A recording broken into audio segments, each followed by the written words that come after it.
Alright, so when you're getting ready to set up a laser level, you're going to need the tripod,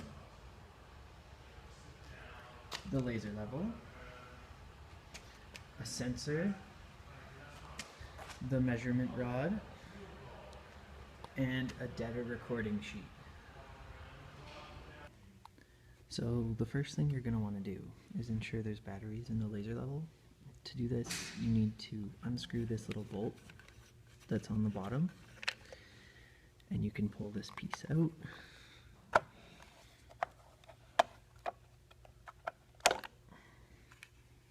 And that will give you your batteries. This little piece here, these two nodes, need to be connected with that node on the inside in order for the laser level to work properly.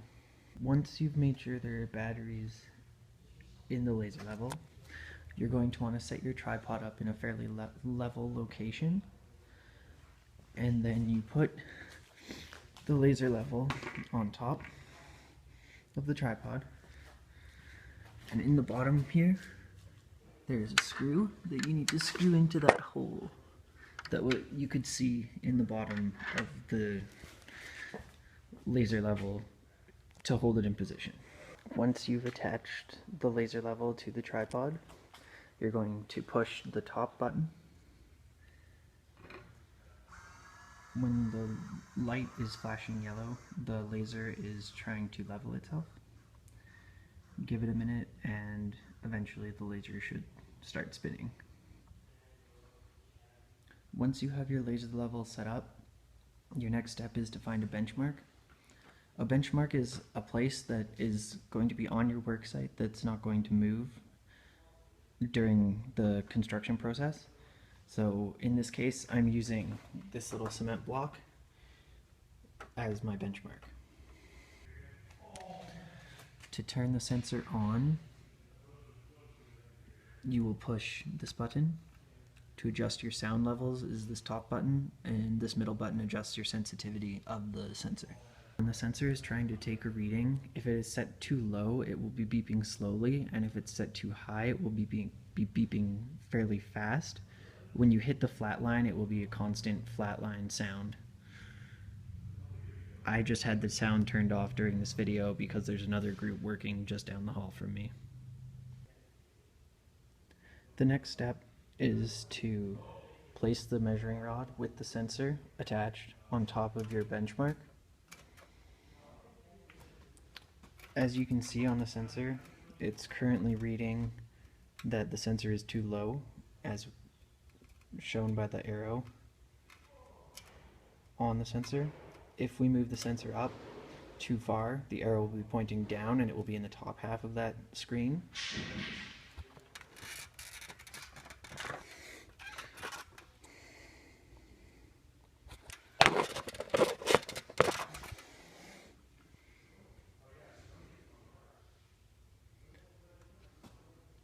So there is an example of the sensor being set too high. And you want to hold the rod as steady, straight up and down as you can. So you will want to adjust your sensor until you get a flat line. As you can see, I've adjusted the sensor so that it flatlines just like that. This is what you want to achieve, and then you can get your backside reading off of the measuring stick. Now that we've managed to get the sensor to flatline, we will now take the reading off of the measuring stick. So this is a 0.9, this would be 1.0, so we're just above that, and this right here, of the bottom of this red piece, is 1.05, so it's 1.04.3 roughly would be our backside measurement, and from there you want to record that on your data sheet.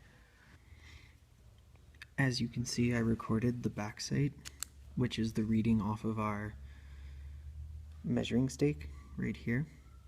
In order to get the height of instrument, you want to take 100 as your benchmark, just so you're always working with positive numbers, and add the backside to it.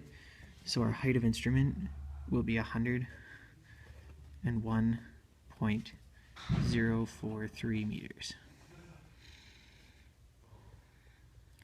Now that we know our height of instrument, we can attempt to calculate an elevation of a point on our worksite.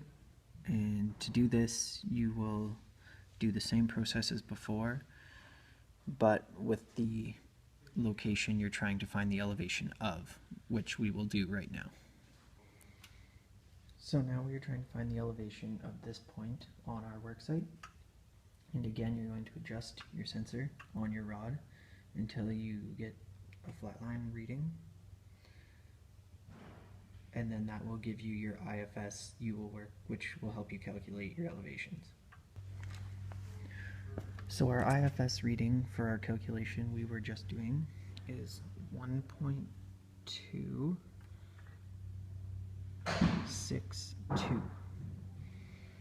So we will record that down on our data sheet and calculate our elevation. So to find the elevation that we were calculating, which is right here, we take our height of instrument minus the IFS we just found, which gives us 99.781 meters is our elevation of that point. Now, say you wanted to set something to a certain elevation, like you wanted the height of a wall or something to be at 99 meters, you take your height of instrument minus the height you want to set it to, and that gives you the IFS you need to set the rod to. If you set the rod to this IFS and put it on top of the wall, you should get a flat line reading, and then you know your wall is set to 99 meters tall.